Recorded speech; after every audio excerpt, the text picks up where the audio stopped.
Okay, so we just told you that to go from a high negative place in terms of your health to a high positive place, it takes rest and renewal. The rest part is getting enough sleep, and the renewal part is enough water and proper nutrients, proper food. So I'm going to show you what that looks like in terms of how you should eat to get the biggest bang for your buck without trying to follow all these crazy diets that are out there that are not sustainable. So my goal for all of my clients and all of my athletes is to teach them how to eat in a way that's sustainable for life so that when they reach their ultimate goal, they don't have to change anything. And what I've found in the past is that when people follow some of these restriction diets, they work for a little while, and they're not bad for a little while. However, when you go back to eating the regular foods and the normal foods that most people are going to go back to, there's a rebound effect. So this is a pyramid that's going to show you what's most important and where you can start to get the best results. A lot of times when people come into me, they ask me, what can I take? Meaning, what kind of a supplement can I use to burn fat? Or what kind of a supplement can I use to give me more energy? And as you can see, supplements only make up about 5% of the results you're going to get. Most supplements out there don't work. There are some good ones, but most of them don't do anything. So at the base of our pyramid here is calories. Calories are king when it comes to performance as well as losing weight and changing your body composition.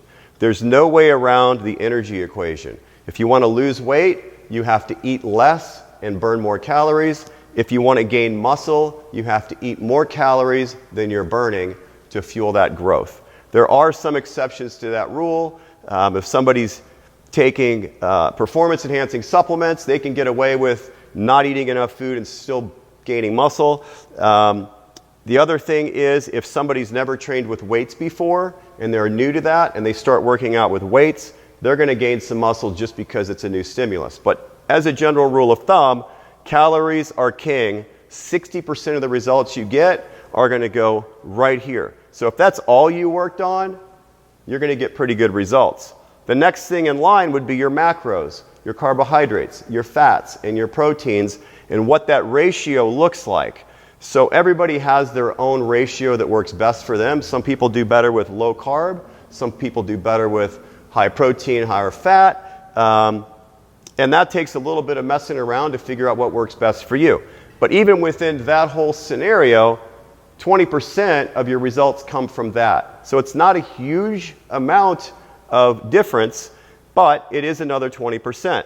Next in line is food quality. So if you're trying to lose weight, change your body composition, or improve your performance, about 10% of your results come from what you're eating and the quality of your food. Now, I'm not saying that food quality is not important. It is very important to build quality tissue, to make sure that all your tendons and all your ligaments are strong enough to handle the workouts that you might be doing. So for longevity, food quality is king, right? That's a big deal. So don't misunderstand what I'm saying. Food quality is very important, but in the terms of losing weight and changing your body composition, it's not as important.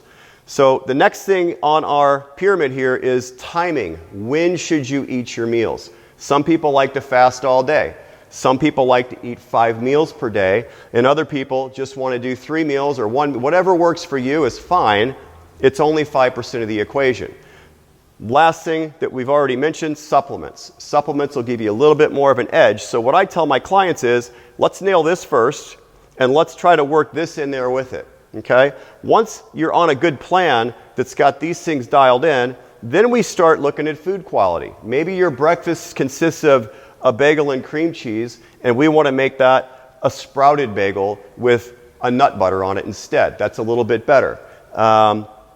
Maybe we go from that to a sprouted bagel with some good quality eggs, a little bit more protein. That's a little bit better. Now you're getting about 90% of the results you need, and then we start working on timing. So I'm going to show you a really easy way to put all this into play in 5 steps so that you don't have to try to do it all at once.